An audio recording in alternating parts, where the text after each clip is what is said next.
Indiana Jones. How many of you know Indiana Jones? All right.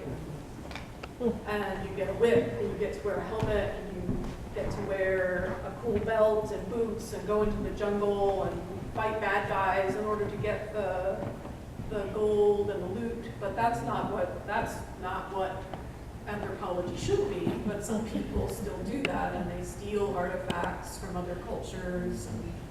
But there's also ways to do that work, to learn about our history and our past, our shared history as humans and our common origins from the African continent, but at the same time to look at what happened after that and to see all the unique ways in which people have developed and changed and innovated throughout tens of thousands of years, millions of years.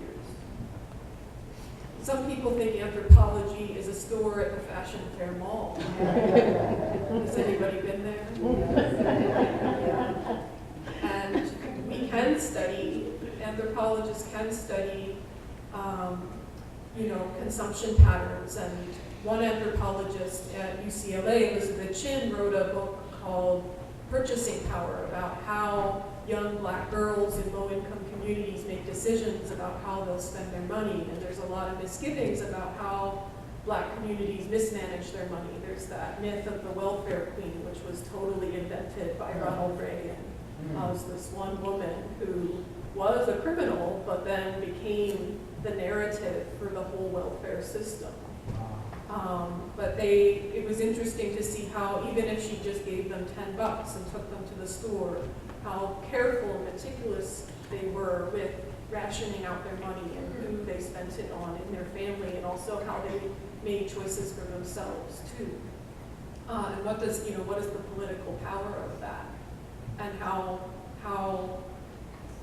can we use that power to transform communities and challenge misunderstandings about communities that are different than the mainstream or who have been disadvantaged by the mainstream. So you don't have to shop at Anthropology. I don't shop there. Nothing will fit me. I'm really tall. And then other people think it's studying exotic, primitive people, and so they go to Africa, the country, which is not a country, it's a continent. I know that, but not everybody knows that. And to study people who are more like the past than they are the present. But we're all, even if we don't practice the same things, even if we're still getting our food by hunting and gathering it, we're still living in the 21st century. So nobody is primitive, right? And there's also the insinuation that people who are genetically or culturally more closely related to hunter and gatherers are therefore more primitive. But we challenge, anthropologists are really committed to challenging those ideas too. So, like she said, like our sister here said, anthropology is about the study of people. It's about seeing the interconnections between us, including the inequalities, and trying to make sense of that and challenge that. It's about seeing similarities and differences. So when I saw the tractor, I thought about my family's history, dairy farming, and I asked Reverend Harris, does that thing work? That looks like what my dad would have used in the 1940s on the dairy farm back in Pennsylvania. But it works, and it did the job pretty well. It's about learning from each other by doing things with each other and listening and not always talking. So in school now, you get talked at a lot, I'm sure. And that's not always the most fun way to learn. And I want to say to you to kind of hang in there, even though it's not fun, and you have to do things that you don't necessarily want to do. But if you hang in there till you get to Fresno State, you might get to do some really cool stuff. And I think it's worth it. And you can ask my students if they think it's worth it too. Get your hands dirty. That was one of my favorite things about doing my work, is that I get to play in the dirt, but also listen to really cool stories, like your neighbor here, who's an 81-year-old woman, who told me that this lot over here used to be an enormous vegetable garden.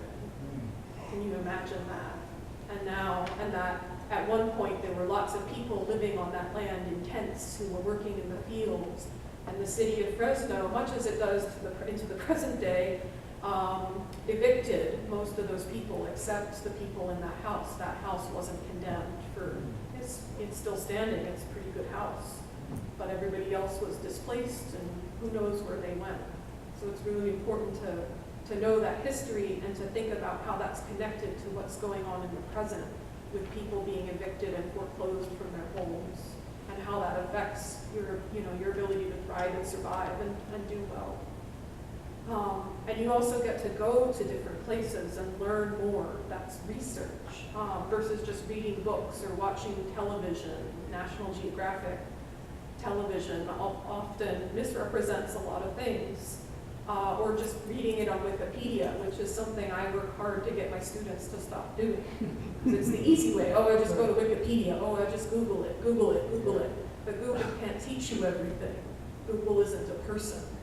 It's controlled by a group of people who have their own agendas. It's a useful tool, but you have to know how to use it.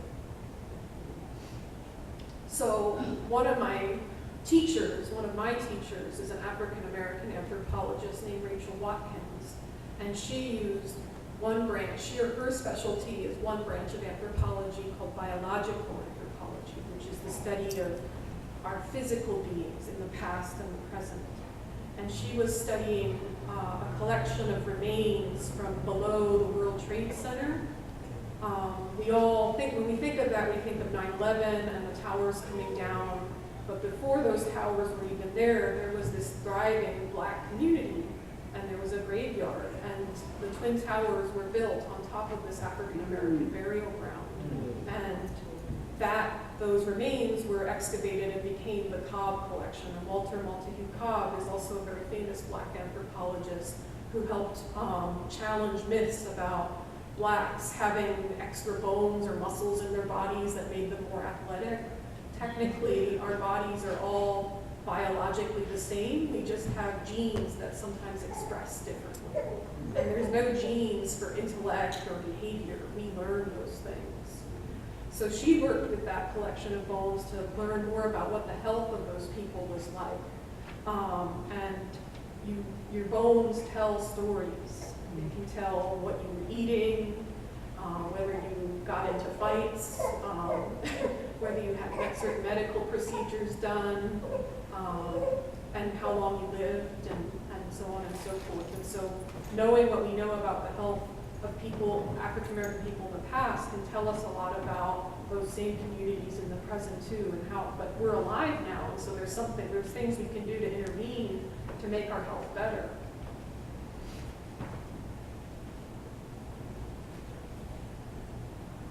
We can also learn from the past by studying different technologies. When I say technology, you probably think of your smartphone and a tablet, flat screen TV, and monitors, but technology is all that tractor, that old tractor is technology.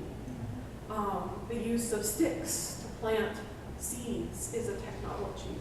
The use of the first stone tools, the first technology ever to be used in the history of the world came from the African continent. It was the stone tools that our ancestors used to produce food and chop wood and things like that. They seem really simple, but they're really very sophisticated because it helped lead to the next developments, including eventually agriculture. And so thinking about